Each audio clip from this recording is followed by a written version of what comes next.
नमस्कार साथियों। हमारे लोकतांत्रिक ढांचे में नागरिकों द्वारा प्रयोग किया जाने वाला मतदान का अधिकार एक बहुत महत्वपूर्ण अधिकार है। कभी कभी मतदान के दौरान कई ऐसे वोटर्स हैं जो किन्हीं कारणों से पोलिंग बूथ पर उपस्थित नहीं हो सकते। तबीयत ठीक नहीं है, शारीरिक विकलांगता है, शहर में उपलब्ध नहीं है। ऐसी कई परिस्थितियों में तो इनके लिए कॉन्डक्ट ऑफ इलेक्शन रूल्स 1961 में पोस्टल बैलेट, जिन्हें हम डाक मतपत्र भी कहते हैं, उसकी सुविधा प्रदान की गई है। ये पोस्टल बैलेट दो प्रकार के होते हैं, एक फिजिकल और एक इलेक्ट्रॉनिक। जो लोग डिफेंस फोर्सेस में हैं, एसेंशियल सर्विसेज में हैं, सरकारी नौकरी में हैं, जो जहां मतदान हो रहा है उस शहर से बाहर हैं, जो लोग प्रिवेंटिव डिटेंशन में हैं, जो दिव्यांग हैं, जो 85 साल से अधिक उम्र के हैं और मतदान केंद्र तक नहीं पहुंच सकते, उन्हें पोस्टल बैलेट की सुविधा प्रदान की जाती है। इस वीडियो में हम पोस्टल बैलेट के माध्यम से डाले गए वोटों की गिनती की प्रक्रिया पर चर्चा करेंगे। डाक मतपत्र में वोटों की गिनती से पहले आइए समझते हैं डाक मतपत्र है क्या। ये दो प्रकार के हैं, एक फिजिकल पोस्टल बैलेट और एक electronic postal ballot. Physical postal ballets को संबंधित आरओ कार्यालय के द्वारा मतदाता को डाक के माध्यम से भेजा जाता है और जो हमारे मतदाता वोटर हैं उन्हें हस्ताक्षर करके अपना वोट डालकर आरओ ऑफिस को वापस पोस्ट के माध्यम से भेजते हैं। इलेक्ट्रॉनिक डाक मतपत्र आरओ कार्यालय के द्वारा रेलेवेंट रिकॉर्ड ऑफिस या मंत्रालय के माध्यम से जहां सर्विस वोटर काम करता है वहां भेजा जाता है। इसे रिकॉर्ड ऑफिस के द्वारा डाउनलोड करके प्रिंट किया जाता है और संबंधित वोटर को दिया जाता है। सुरक्षा कारणों से इलेक्ट्रॉनिक पोस्टल बैलेट को क्यूआर कोड से एन्क्रिप्ट किया जाता है। दोनों प्रकार के पोस्टल बैलेट्स, फिजिकल और इलेक्ट्रॉनिक, में 3 पार्ट्स होते हैं। मतगणना के दौरान सबसे पहले पोस्टल बैलेट्स की गिनती की प्रक्रिया रिटर्निंग ऑफिसर के टेबल पर शुरू की जाती है। इसके आधे घंटे के बाद ही नॉर्मल ईवीएम में जो वोट डाले गए हैं उनकी गिनती शुरू की जाती है। आमतौर पर हर एक टेबल पर 500 से ज़्यादा डाक मतपत्रों की गिनती नहीं की जाती है। डाक मतपत्रों की गिनती के लिए एक से अधिक टेबल भी हो सकते हैं। ये सलाह दी जाती है कि पोस्टल बैलेट काउंटिंग के लिए कितने टेबल्स की संख्या लगाई जा रही है, इसे पहले से ही रिटर्निंग ऑफिसर के द्वारा सुनिश्चित कर लिया जाए और हमारे काउंटिंग एजेंट्स को उतनी ही संख्या में अपॉइंट किया जाए। पोस्टल बैलेट्स में वास्तविक गिनती शुरू करने से पहले प्री काउंटिंग वेरिफिकेशन की प्रक्रिया है और ये एक बहुत इंपॉर्टेंट स्टेप है।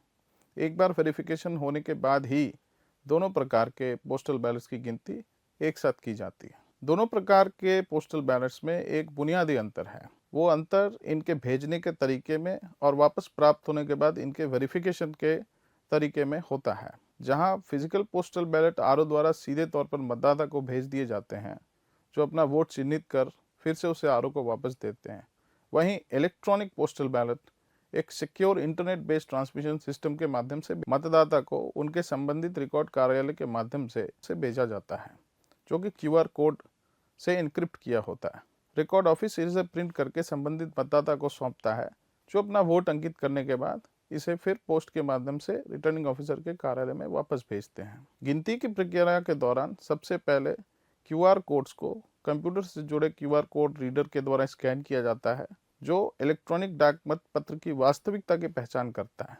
उसके बाद वेरिफिकेशन होने के बाद इलेक्ट्रॉनिक पोस्टल बैलेट और फिजिकल पोस्टल बैलेट की गिनती की प्रक्रिया समान होती है। जहां कंप्यूटर में किसी तरह की नकल पाई जाती है, इलेक्ट्रॉनिक डाक मतपत्र को खारिज कर दिया जाता है। जहां डुप्लीकेशन नहीं है, ऐसे ही इलेक्ट्रॉनिक पोस्टल बैलेट्स को काउंटिंग के लिए प्रोसेस किया जाता है। आइए अब डाक मतपत्रों की गिनती की प्रक्रिया को समझते हैं। एक पोस्टल बैलेट या डाक मतपत्र एक बड़े लिफाफे में होता है, जिसे फॉर्म 13C कवर बी के रूप में जानते हैं।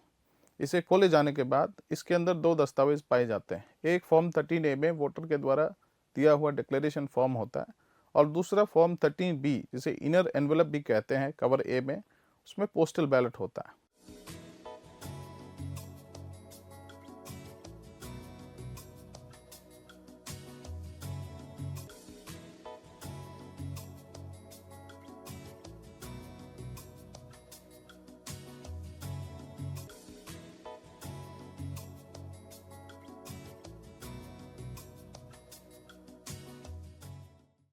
सबसे पहले फॉर्म 13A में डिक्लेरेशन को वेरीफाई किया जाता है।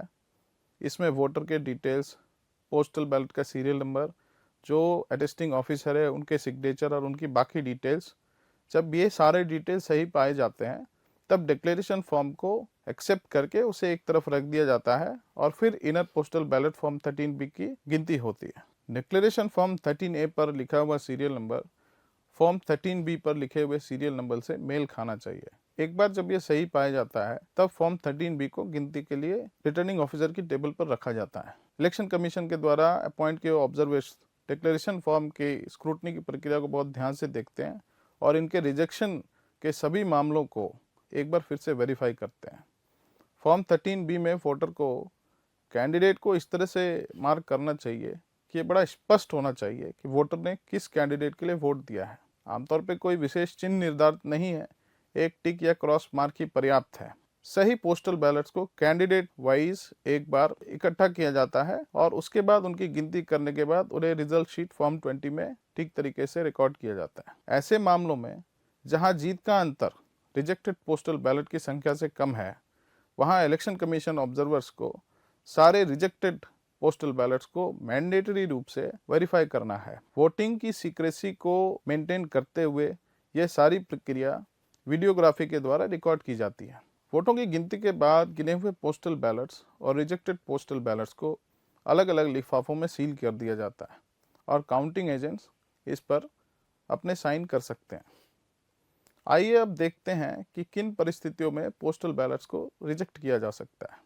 फॉर्म 13C का बाहरी लिफाफा खोलने पर अंदर अगर केवल एक ही दस्तावेज मिलता है, ऐसी परिस्थिति में पूरे वोट को रिजेक्ट किया जा सकता है। जहां डिक्लेरेशन फॉर्म 13A में वोटर द्वारा ठीक तरीके से हस्ताक्षर नहीं किया गया है, ऐसी परिस्थिति में भी वोट को रिजेक्ट किया जा सकता है।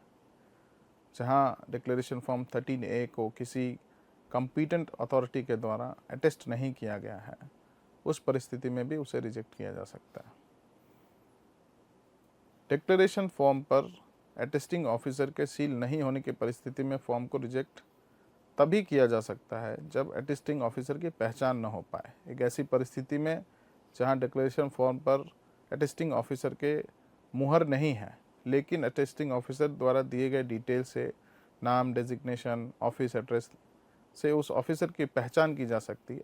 ऐसी परिस्थिति में सील न होने पर भी उस डिक्लेरेशन को एक्सेप्ट किया जाता है।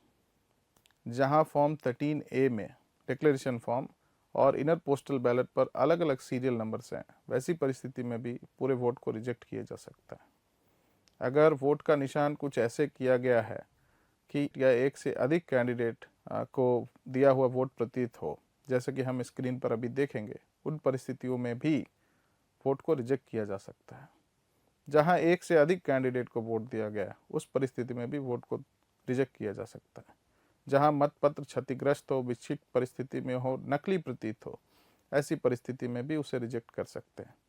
जहां मतपत्र को ठीक लिफाफे में भरकर नहीं भेजा गया है, वहां भी वोट को रिजेक्ट किया जा सकता है। अगर सब कुछ ठीक होने के बावजूद भी इनर पोस्टल बैलेट पर कुछ ऐसे निशान या हस्ताक्षर हैं जिससे वोटर की आइडेंटिटी डिस्क्लोज होती है, इस परिस्थिति में भी वोट को रिजेक्ट किया जा सकता है।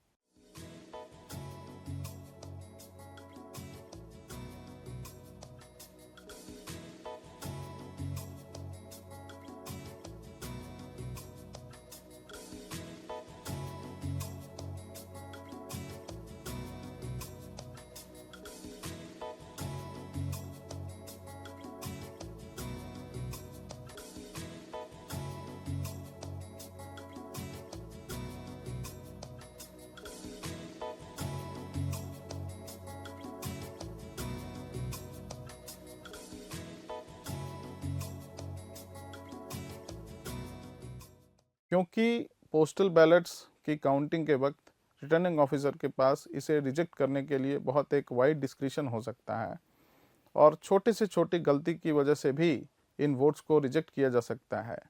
इसलिए ये निवेदन भी है कि हमारे काउंटिंग एजेंट्स इस पूरी प्रक्रिया को सावधानीपूर्वक समझें और रिटर्निंग ऑफिसर द्वारा किसी भी गलत रूप से रिजेक्ट किए हुए वोट्स को ऑब्जेक्ट करने के लिए तैयार रहें। पोस्टल बैलेट्स के बारे में किसी और जानकारी के लिए आप नेशनल वॉर रूम के द्वारा दिए हुए काउंटिंग एजेंट हैंडबुक को रेफर कर सकते हैं। आपकी जिम्मेदारी वोट के काउंटिंग में एक महत्वपूर्ण और निर्णायक भूमिका निभाती है, इसीलिए आप इसे ध्यान से अपनी ड्यूटी समझकर करें। धन्यवाद।